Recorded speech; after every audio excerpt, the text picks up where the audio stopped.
Jadi kenapa aku mau bikin YouTube, alasannya sih sebenarnya bukan mau bikin konten tentang YouTube. Jadi alasannya adalah aku itu di Instagram pribadi aku itu kan suka komen-komen. Nah, ada suatu komentar yang menohok hati banget. Jadi kayak kepikiran aja bikin konten YouTube gitu.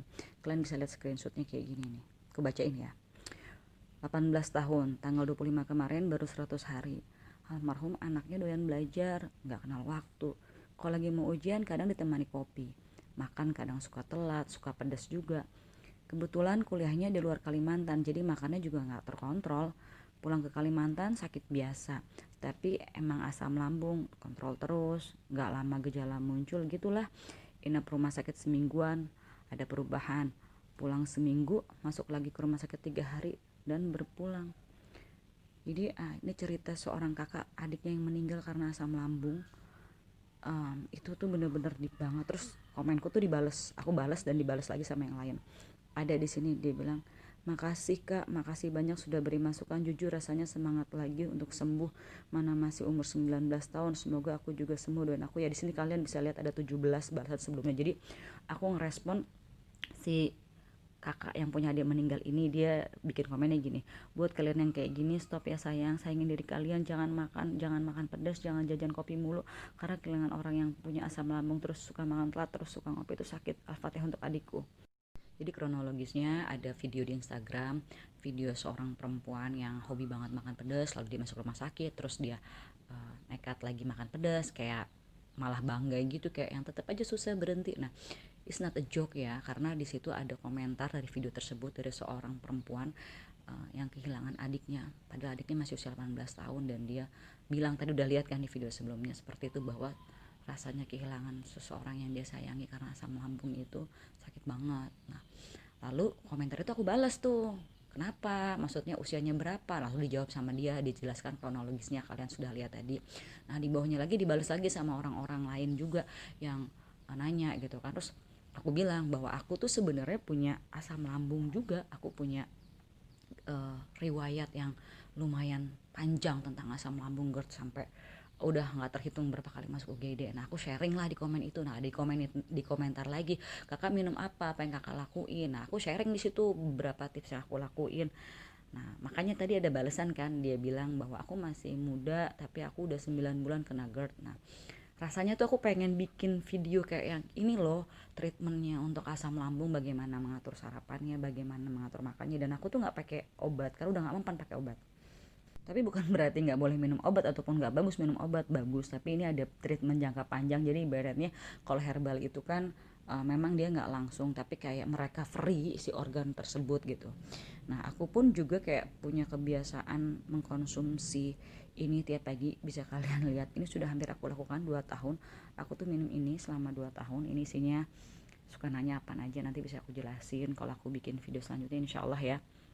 Nah, jadi konten aku tuh sebenarnya pengen sharing tentang lifestyle yang memang sehari-hari aku lakukan gitu kan. Tapi karena di awal pembuatan video itu kan aku butuh belajar bagaimana membuat gitu kan. Kayak bikin channel tuh kayak gimana sih? Pakai handphone lagi kan kalau aku kan bikinnya. Terus setelah dibikin channel apalagi sih yang harus kita lakuin, oh ternyata ganti profile picture. Terus kita ngeliat channel kita kok backgroundnya tuh biasa banget ya, oh ternyata ngeliat channel orang, oh ada backgroundnya itu namanya apa ya, oh itu namanya header. Aku belajar bikin header. Terus coba upload video, pas upload video kok videonya kok nggak ada judul kayak orang-orang ya, itu cara bikin judulnya tuh gimana. Terus cara nguploadnya gimana, oh namanya apa, oh namanya thumbnail. Aku belajar bikin thumbnail. Terus pengen punya background deh, terus cara ngedit video, ada stikernya, terus ada suaranya tuh kayak gimana.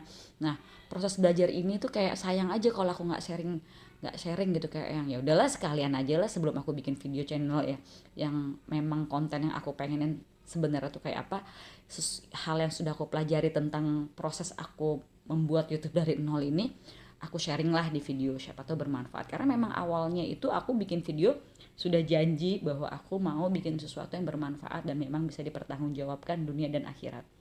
Nah, channel aku tuh memang sebenarnya niatnya itu tentang tadi dibilang healthy lifestyle gitu. Eh, karena memang aku udah ngejalanin ini udah tahunan sih, dan pengen sharing aja gitu loh sama kalian gitu loh. dan nggak cuman hanya apa yang aku konsumsi gitu, apa yang aku konsumsi, terus nggak cuman aku, bagaimana dengan anak-anak juga kan, dan bagaimana keseharian aku. Terus aku jujur aja, aku tuh udah kena beberapa penyakit yang sampai pernah kena autoimun juga. Jadi bingung gak sih, sebulan di rumah sakit nggak ada perubahan, minum antibiotik nggak mempan karena memang ternyata punya autoimun. Tapi alhamdulillah sih sekarang sudah membaik dan mungkin sudah hilang insya Allah ya. Dan ingat lagi bahwa kesembuhan itu datangnya dari Allah, ini semuanya ikhtiar kita, percaya bahwa tidak ada yang sia-sia dalam setiap ikhtiar kita. Dan tadi aku memang sudah selesai untuk belajar bikin video YouTube-nya. Jadi mungkin nextnya aku akan sharing video-video yang sebenarnya pengen aku sharing, yaitu tentang healthy lifestyle yang memang aku jalanin. Dan aku udah janji, sebenarnya aku nggak boleh lo bikin channel YouTube sama suami. Terus aku rayu-rayu gitu deh, terus aku bilang bahwa just like my hobby aja. Lo tau gak sih, gue tuh seneng banget temennya ngobrol, gue seneng banget temennya ngomong, atau ibaratnya berbacotan. Lihat dari video aku sebelumnya, aku tuh bisa ngomong panjang, ngerepet, dan aku emang suka sesuatu yang apa ya, gue pengen sharing sesuatu gitu kan. Terus kata suami, oke, dengan satu syarat, dengan beberapa syarat. Pertama adalah kamu harus posting sesuatu yang bermanfaat, which is karena nanti ini akan kamu pertanggungjawabkan di dunia dan di akhirat. Berat loh beban moralnya sama masyarakat dan beban kamu nanti di akhirat. Jangan sampai malah jadi mudarat. Jadi kalau bisa ini jadi amal pahala jariah kamu lah gitu kan. Oke, siap bos. Jadi aku memang dikontrol ya. Ada auditor aku, pas aku posting pasti dia ngeliat oke, aman ataupun oke nggak aman. Kedua, jangan pernah ninggalin anak nomor satu. Terus ketiga ya, kamu itu kalau ngelakuin juga harus kamu lakuin sendiri. Jangan sampai kamu ngelakuin tapi kamu nggak ngelakuin. Jadi ibaratnya sok-sok hidup sehat tapi kamu nggak hidup sehat. It's just like a bullshit gitu kan. Nah, oke, jadi akhirnya finally ya udahlah, aku bikin lah dengan proses yang udah kalian lihat bahwa aku sudah bikin channel YouTube dan aku sharing ilmunya ke kalian. Dan sekarang tinggal aku sharing bagaimana konten aku yang sesungguhnya tentang lifestyle. Dan aku bersyukur banget kalau kalian juga mau ngingetin aku supaya aku tetap di on the track, di jalan yang benar, memang sesuai tujuan aku biar bisa bermanfaat. Oke, sekian dari aku. Terima kasih. Assalamualaikum warahmatullahi wabarakatuh.